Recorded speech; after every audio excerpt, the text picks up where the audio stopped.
एक बार राजा परीक्षित का मन हुआ, बोले मेरे कोषागार में ये देखा जाए कितना धन संपत्ति है, मेरे इस कोषागार में है क्या क्या। कोषाध्यक्ष जी को आदेश दिया तो उसमें से एक सुंदर मुकुट जरासंध का मिला है, उसको पहन करके शिकार की भावना से चल दिए। जंगल में जाकर के देखा तो देख क्या रहे हैं, एक अजीब दृश्य जंगल में दर्शन किया। एक बैल जिसके 3 पैर नहीं है, सिर्फ एक पैर पे एक बैल खड़ा है। एक गैया जिसकी आंखों से अश्रु धार्य हो रहे हैं।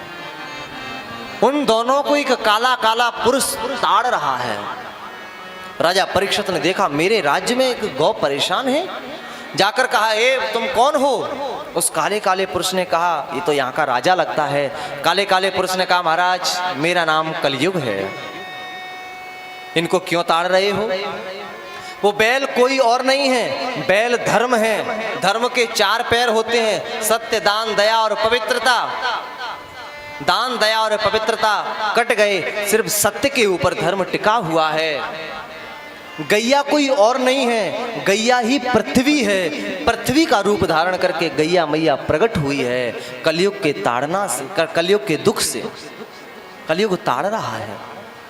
राजा परीक्षित ने कहा तुम अभी मेरे इस राज्य से निकल जाओ, शीघ्र निकल जाओ। अरे कलयुग ने कहा मैं तुम्हारे राज्य से महाराज निकलूं, मेरे लिए संसार में कहीं जगह नहीं है, मुझे अगर आप अपने चरणों में स्थान दे देंगे तो बड़ी कृपा होगी। राजा परीक्षित ने 4 जगह पर स्थान दिया है कलयुग को। कलयुग के लिए कहा जाओ आपका स्थान 4 जगह पर होगा। दूतम पानम स्त्रीह शून, जहां पर जुआ खेला जाता हो, जहां पर जुआ खेला जाता हो वहां पर तुम्हारा वास होगा। पानम, जहां पर मदिरा का पान किया जाता हो वहां पर तुम्हारा वास होगा। वैश्या, जहां पर वैश्यालय होगा वहां पर तुम्हारा वास होगा। जहां पर हिंसा होती हो, हत्या होती हो, उस जगह पर तुम्हारा वास होगा। 4 जगह पर स्थान दिया।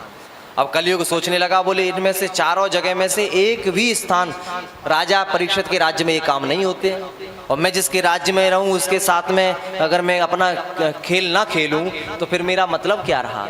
राजा परीक्षित के सामने कलयुग हाथ जोड़ के कहा महाराज एक और कोई अच्छा सा स्थान दे दो। न जाने पता नहीं राजा परीक्षित की बुद्धि में क्या बैठा, राजा परीक्षित के मन में क्या हुआ। 5वां स्थान जाओ, रजो वैरम च पंचमम, 5वां स्थान आपको स्वर्ण में होगा, सोने में 5वां स्थान है। अब यहाँ पर प्रश्न खड़ा हुआ, महाराज सोने में तो लक्ष्मी जी का वास है, विष्णु का वास है, और आप कह रहे हो सोने में कलयुग का वास है, ये दोनों एक साथ कैसे हो सकते हैं।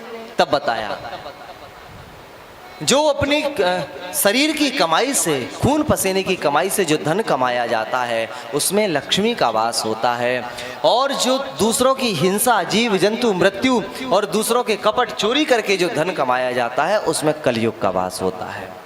वो किसी न किसी रास्ते से निकल जाता है, ये सत्य है। आज 5 स्थान दिए हैं, जैसे ही सोने में स्थान दिया होना क्या था, कलयुग तुरंत आकर के और उसके मुकुट में बैठ गया। क्योंकि मुकुट कहाँ से आया था, न जाने कितने बच्चों को अनाथ करके, कितनी स्त्रियों का सिंदूर मिटा करके वो मुकुट जरासंध के पास में पहुंचा था। आज कलयुग का वास सर पे हो गया, बुद्धि बिगड़ गई, सेना से बिछुड़ाव हो गया, अकेले जंगल में यात्रा कर रहे हैं।